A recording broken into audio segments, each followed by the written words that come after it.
All right. Welcome back to the Find Your 20 Coaching Insight Show.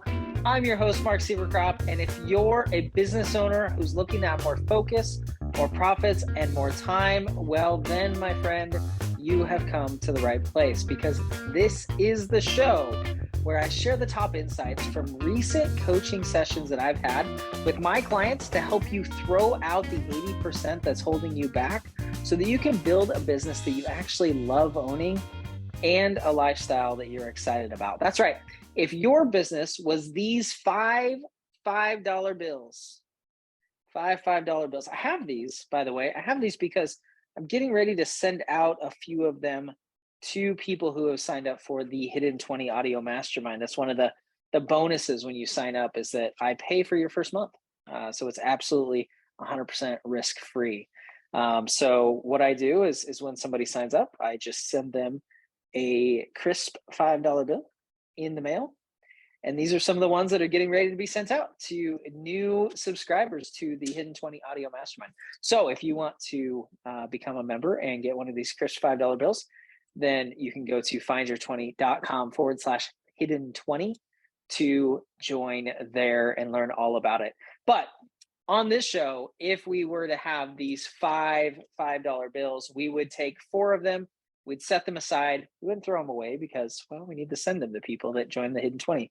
And we would focus on the one that is most important. And the one that's most important is the one that has your name on it, that's ready for you when you join the Hidden 20 Audio Mastermind. All right, so with that, before we get started, I do want to share with you today's featured resource. I guess it should probably be the Hidden 20, but it's not going to be. I already mentioned that. Feel free to check that out if you want to. But today's featured resource is actually a book that I finished listening to for the second time in as many weeks. And I bought the book on Audible. I used one of my credits to get it on Audible. And then I actually bought the physical copy as well because it's that good. There's so many things that I want to be able to open up and look at it. And the book is called Cashvertising. And if you are part of the Hidden 20, you've actually heard about this book. I've actually shared some of the things I've learned from it. But Cashvertising, it's how to use more than 100 secrets of ad agency psychology to make big money selling anything online. And it is packed full of amazing copywriting, sales strategies. If you sell anything, email, sales pages, landing pages, squeeze pages, advertising in print, advertising online, Facebook ads. There is some amazing things in this book, and I'd highly, highly recommend it for anybody that sells anything to anyone using the written word. It's a fantastic book. And you can get a copy of it by going to findyour20.com/cashvertising.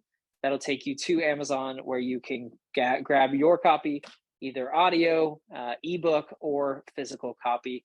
I really believe that you might be like me and you'll want to get a physical copy, even if you get the ebook or you get the audiobook, because there's so much in it. I find myself every day as I'm preparing to finish the funnel for my upcoming Find Your 20 virtual retreat. I find myself flipping through this book over and over again for headline ideas, for copy ideas, for formatting ideas. It's really good. So I highly recommend it. So that's today's featured resource for today, is the book Cashvertising by Drew Eric Whitman. And you can grab that at findyour20.com/cashvertising, CASHVERTISING. And you can see all of my recommended resources, including books that I recommend, at findyour20.com/my-best-resources. Okay, let's jump into this week's tip.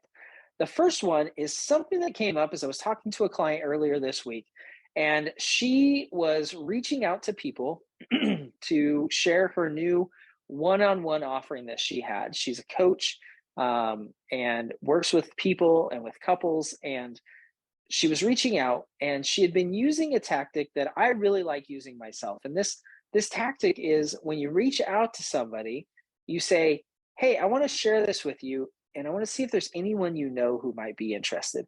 And the interesting thing about this, and this isn't the tip, but I'm going to share this with you anyways. Maybe it's like tip 1A, and then the second one's tip 1B.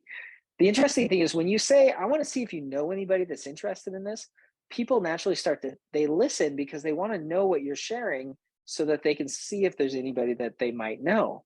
And a lot of times what happens when you do that is as you're sharing it, somebody might say, well, actually, I'd be interested in that. I'd like to learn more about that. And it's like, well, great, let's talk about you then. And it's an easy way to share something with someone, to not only get referrals, but also to share it with them and get them to hear what the offer is. But the tip I want to share with you today is, my client was doing that. And she's like, yeah, so should I follow up with them? How do I do that? What do I do next? And I said, here's a really cool thing that might be fun to do. I said, I would reach back out to those people and I would say, hey, Sally, I know I shared with you last week about this product, this service that I have, this offer that I have. And it just occurred to me that I didn't even ask if it was something that you would be interested in. Is this something that you would be interested in too? And it's an easy way to follow up with them. It's an easy way to bring it back to them and to see if it's a fit for them. And it just seems really natural. It almost seems like you're apologizing for not sharing with them in the first place.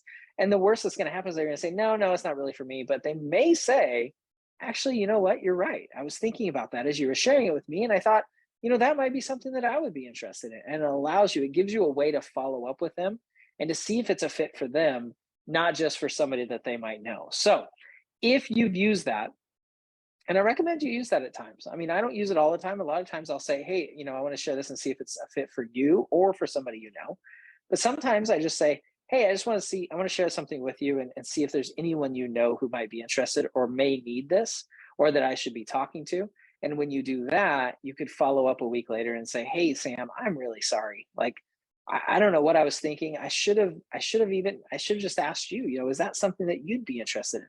And it allows you to have that conversation with them as well. So it's just another technique, another strategy that you can use to talk to prospects, talk to potential clients, and see if they're interested in what you're sharing. All right. So tip number two. Tip number two is really interesting because I was talking to a client again this week, and they were talking about a new offer that they had and how they could share it. I said, how can I share what it is? And I said, well, you could create a video where you're just talking and you're just sharing your excitement about it and what's interesting to you about this and why you created it.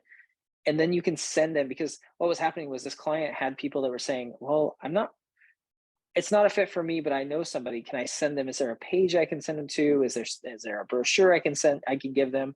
And she didn't have anything. And I said, well, you could create a simple page that just has a video of you sharing it. And as I was sharing that, I had a thought and I said, oh my gosh, I said, here's something that might even be more fun. I said, what if you found somebody to interview you about this product, about this offer, about this service? And there's an interesting thing that happens when we're interviewed.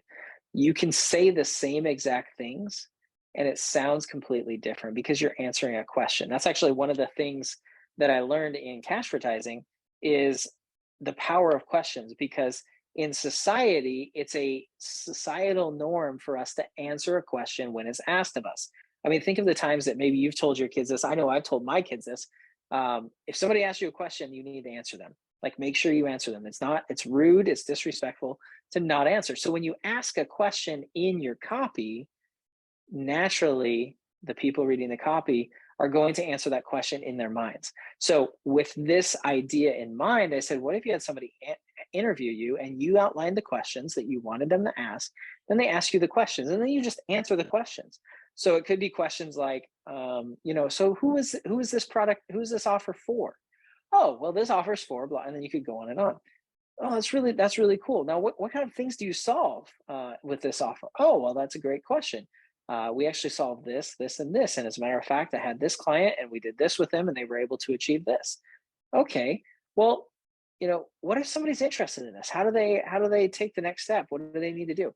Well, I'm glad you asked. All you have to do is reach out to me at this email address or go to this website or send me a messenger or send me a message in Facebook Messenger, whatever it is. And it's natural and easy and simple to answer those questions and share that information when somebody's asking you the question. So if you're hesitant in creating a video that shares all the information, maybe try having somebody interview you. Ask a friend, ask a client. As a matter of fact, that's one of the things that I told this client of mine, I said, well, why don't you get one of those people that's already gone through this product, this offer, and see if they will interview you. And they might even be able to share some really cool testimonials, their insights as they're interviewing you as well. So if you're not sure how to share the details of your offer, you might consider having somebody interview you. It's an easy way to do it. It's sometimes easier to have that back and forth interaction, that conversation, rather than talking to yourself or to a camera. All right. And tip number 3, the third thing I want to share with you today. I was talking to another client this week, and the client said, well, I'm getting quite a few sales and things are going well, but I find myself always reducing my prices. And I was like, that's interesting. And so she shared a little bit more. And I said, so can I ask you a question? And she said, yeah. And I said, why do you think you feel like you need to lower your prices? Why do you feel like you need to lower your prices? And she thought about it for a second. She said, well, I think I feel bad. I think I want to help people. And if they can't afford it, I feel bad. I feel like I'm not able to serve them in the way that I want to, and I want to be able to serve them. And so my question to you is, if you find yourself doing this, if you're in a sales conversation and somebody says, I can't afford it, or you get the feeling that they're not going to be able to afford it, and you naturally say, well, I'm just going to offer it for this much instead of this much. Why is it that you do that?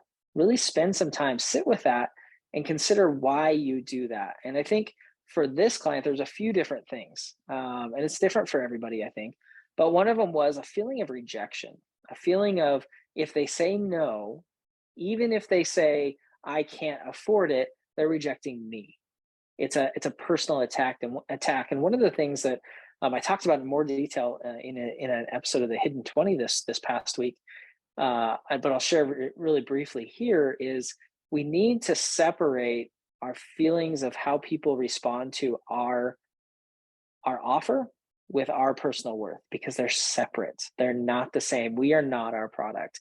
And so for this client, it was that feeling of, I'm being rejected if they reject my product. And it's not that at all. And I actually, with this client, I said, okay, so what do they say when they say no? Well, they usually say they can't afford it. Well, that's interesting. They can't afford it. Did they say anything about you? No. They said they can't afford it. Right. So it has nothing to do with you. And so it's important for us to remember that.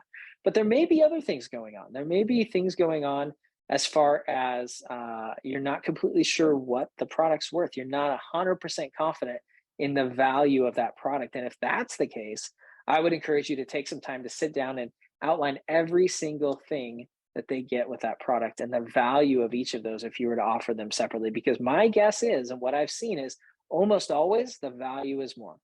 We almost always reduce the value, and we reduce the price to below what the value of that product or service is. So it's almost always there. A quick, cool strategy that you can use, and one that I've used with my clients, and I love using this, I got it from T. Harv Eker, I can't claim credit for it, is to write down the cost of your product. And you might do that right now. Maybe pause the recording real quick and write down the cost of your product right now. Okay, now that you've done that, I want you to add a 0 to it. And if you're like the people that I did this with, my clients that I've done this with, you probably started laughing, because all of a sudden your $297 product is a $2,970 product. All of a sudden your $2,000 product is a $20,000 product. And now that you've done that, the question that I learned from T. Harv Eker and that I use with my clients now is, now that you've done that, what would that look like? What would you have to provide in that product to make it worth that 10x cost, that 10x investment? And by doing that, you'll identify some things that maybe you can add to that product that makes you feel better about the value. Now, don't go overboard. Like I said, the value is almost always there. But whatever it is, whatever the reason, if you find yourself lowering your prices, feeling the need to lower your prices, sit with that. Stop and ask yourself, and maybe spend a day or two and just ask yourself that question over and over again. Why do I feel like I need to do that? What is the reason that I feel I need to lower my prices? Because I can tell you, with most of my clients, almost without exception, the value's there. And when I look at what they're offering, I say, yeah, that's 100% worth that. But for whatever reason, we can't see the value ourselves, and it's harder for us to see it. So we want to lower our prices. So look at that and identify, why do you feel like you need to lower your prices if that's a challenge you have? sit with that, ask that question, and really dig into that so that you can solve that. Because my belief is that you need to be 100% confident in your pricing. You need to be confident that the value is there if you're going to offer something. And if you can't be 100% confident in that, it shows, it comes through in the way you interact, in the way you talk, in the way you share about your product. So make sure you're clear on that. Make sure if you're lowering your prices, you know exactly why you do it and you can then address it. So today we have talked about how to ask for referrals, or how to use asking for referrals as a way to ask the person if they're interested. Going back to that person, apologizing, saying, I'm so sorry, I can't believe I didn't ask you if you were interested. Is it something you'd be interested in?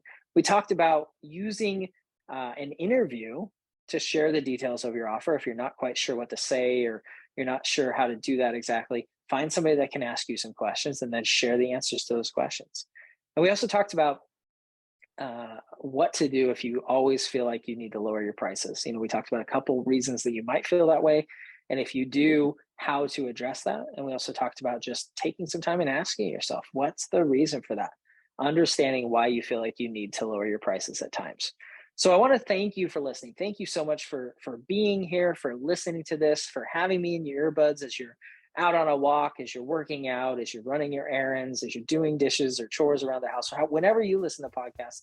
Thank you for choosing to listen to the Find Your 20 Coaching Insight Show. I appreciate you being here. I appreciate you listening. And if you haven't yet, make sure you grab a copy of my book, Find Your 20. I would love to share a copy with you. I've got a few copies left. I don't have a lot of copies, but I've got a few copies left. Actually, I got one here on my desk. So I've got a few copies left. So if you haven't got yours yet, I'll send you a free copy. Just pay for the shipping and handling. Help me out with the shipping and handling, and I'll drop it into the mail for you ASAP. And you can grab that by going to findyour20.com/grab your copy. And if you haven't also, please leave a rating and review for the podcast. It helps a lot in getting people to be able to find the show, to listen to it, and to be able to utilize the things that we share each week. So until next time, make sure to get out there and chase your 20.